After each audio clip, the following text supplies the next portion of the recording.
Hello, and thank you so much for taking the time out to watch this video. My name is Nicholl McGuire, the author of Tell Me Mother You're Sorry, When Mothers Cry, Say Goodbye to Dad, Laboring to Love an Abusive Mate, and so many other books. And you can find them on Amazon, Barnes & Noble, Smashwords, and so many other websites. I thank you so much once again for stopping by. So, for those of you all who are familiar with many of my projects online, you know that one thing that is consistent is the fact that I'm a believer. So, I usually give you a spiritual perspective on whatever it is that I'm talking about. So, if I'm talking about relationships, family, business, spirituality, I'm always coming back to something about God, okay? So, for those individuals who are not believers in God, well, I don't want to offend you or make this a controversial type of video. So, you are welcome to click off and move on. But for those of you all who do believe in the one true God, blessings, blessings, blessings to you. So, what we're talking about today, though, is something that at some point, as you're walking with the one true God, you may end up being called to do, and that is write a book or create a audio podcast. You may be called to create a documentary, a movie. You might be one who has to organize all of the family videos, the photos, and anything else family related. And so we're going to handle our spiritual callings, if you will, with care. And part of that, of course, is first praying. And then the next is collecting all of the data, all of the information, all of the relics related to what the calling is. Now, for some individuals, you may not know exactly what you're supposed to do. And this is where a journal comes in handy. Okay, it can be a notebook, simple, straight to the point. We're going to purge all of our thoughts out, everything related to what the story is. Why are we collecting the information? Have we pieced together the puzzle yet, or are we still waiting for the Lord and we're still in the collecting process? So that might be family members sending you a bunch of pictures, others wanting to sit down and talk about their life in person. It may be you and all of what you've collected over the years as it relates to whatever God has called you to do. But we need some order. Order is going to keep you from being disordered in your mind, because you are going to have a start, a middle, and an end to this project. And I do emphasize an end to the project, because at some point, people are going to pass away. Okay? It may be you, it may be others. There has to be an end, and we don't want to prolong these projects. I will tell you that when I acted according to the will of the Lord, I was so grateful, because I was able to get people on the phone. I was able to give photographs. I was able to give firsthand information about our family history. And then years later, people passed away. And so we have the books, right? Some of you all, yes, you have a photograph, great, but you don't have the story, because you have yet to talk to the people who are still alive about the photograph. This is why it is important to collect the information while the people are still alive, because a lot of times people didn't write on the back of photographs, right? And you don't know who's in the picture or where this picture was taken. What was the year? What was the time like during the time that the photograph was taken? What was the world like? So, you want to cut some of that research in half if you can while people are still alive. When we're putting together all of this information, we are also thinking about what is going to be most beneficial in terms of conveying the information. Is it going to be audio rather than video, since we don't have enough video, right? But we got plenty of audio. Maybe there's cassettes that you've collected over the years, MP3 messages that were left on a phone, or information that was put on a CD or DVD. we're asking, do we have any of these relics? Is there anything in the file drawer, the cabinet, under the bed, in the closets that this person left behind? Some of you all, you may be called to do just that, put something on audio. Others, you're camera shy, so audio would work best. There is also those individuals that they don't quite know how to put together the audio. Well, there are microphones on your phone for recording. There's also microphones on your computer. And there are also various devices out there still called micro cassette recorders. And you can either record via MP3, and some folks even have the old school. I have one, more of a memory, but I don't use it. But it is actually a cassette, old school, a very small cassette. Yeah, that's how I used to record back in the day. And some of you others, you have the bigger cassettes that the cassette players that you used. And I don't recommend giving up those things if you still have the smaller cassettes as well as the larger cassettes around, because if you give them up, then you don't have anything to play back what you collect from these family members, okay?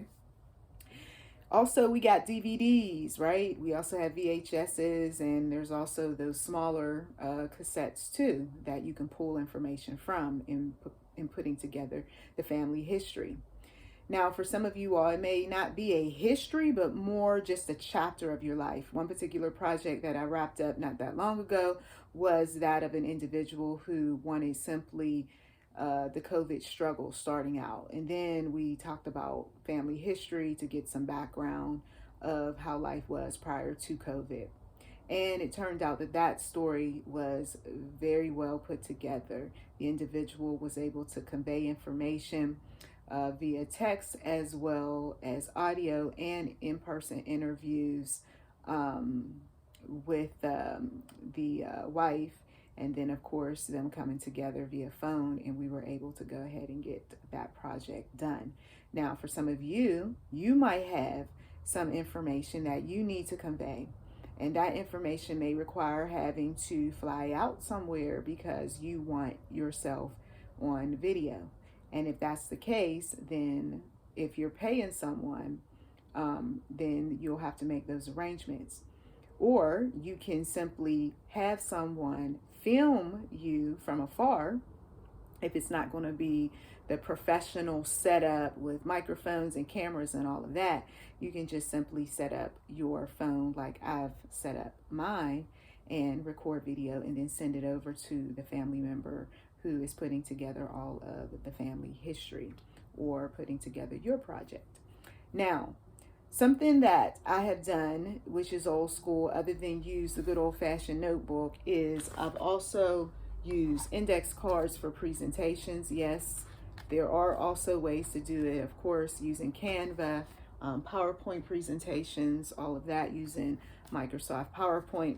Then, of course, there are the good old-fashioned notebooks, right? The ones, pocket notebooks, the ones that you can get at the dollar store. So those are available. For some of you, you might want to use some of the dry erase type of boards to plan.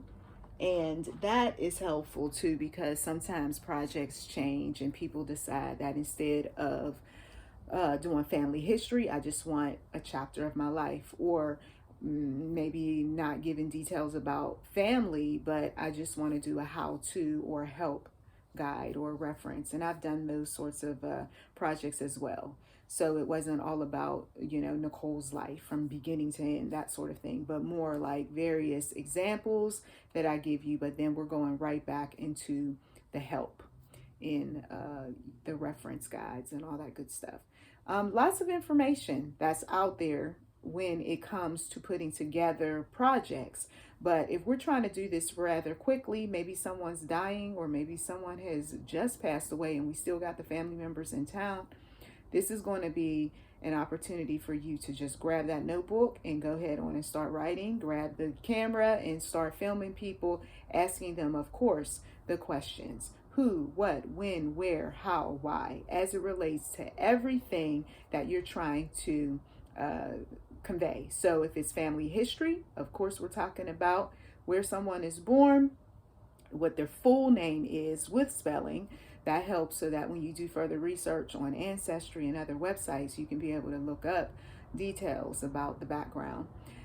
You also want to find out where they've moved, right? The different places that they've lived, who live with them. That helps out with census information. You also want to find out the basic information, how they came to know this person or that person in the family, if they married outside the family. Where did they meet? Was it a great relationship? Was it a challenged relationship? How and when did babies come into being? Sometimes people actually used in vitro fertilization to bring about babies. That's a story. It's not always in the way that you think, traditional ways. Sometimes people use surrogates. It's not that far back in history for some people as we're putting together family history, because some folks are nowadays doing more modern family history because people are passing away. We learned a thing or two when the pandemic took place and people were dropping, you see. So yeah, we don't want to forget about family members that have stories to tell, and you yourself having a story that you have yet to tell. We also want to talk about just general information, the things that they've accomplished, the various workplaces. We want to talk about their personal beliefs and how those personal beliefs played a part in their day-to-day, in raising children, in caring for others, in having a strong work ethic, or maybe not so much. Sometimes people will reveal some things about themselves that you thought you knew and other people thought they knew, and then you find out that no, they really didn't like being maybe a parent. Maybe they didn't like being an entrepreneur. Maybe they liked being a worker at one particular job, but they lost that job. And so we're asking follow-up questions, and we're making this book project, whatever it is, documentary, we're making it interesting. We want to see some tears. We want to ask the kind of questions that might even ruffle their feathers a little bit. Like, well, family members told us that this happened and that happened, and what do you have to say about it? What? They said that? Yep, they sure did. Oh my goodness. And maybe there's the touching moment where, they are quite emotional that family members said such flattering things about them, or very angry that family members said some really messed up stuff, and that now this is their time to speak their truth, you see. And so, as you can tell, I have an extensive history of putting together family types of projects. And if you have simple questions that you want to share, by all means, you can respond via the comment section where this video has been uploaded. So I thank you. I thank you as always for taking time out to listen. And please do take a moment to check out NichollMcGuireMedia.blogspot.com. You can also join me, Nicholl McGuire, on my Instagram, and you can check out some of my work if you would like to visit Amazon. There you will find that I have a number of books listed there. So blessings to you. Thanks once again, and all the best to you and your projects.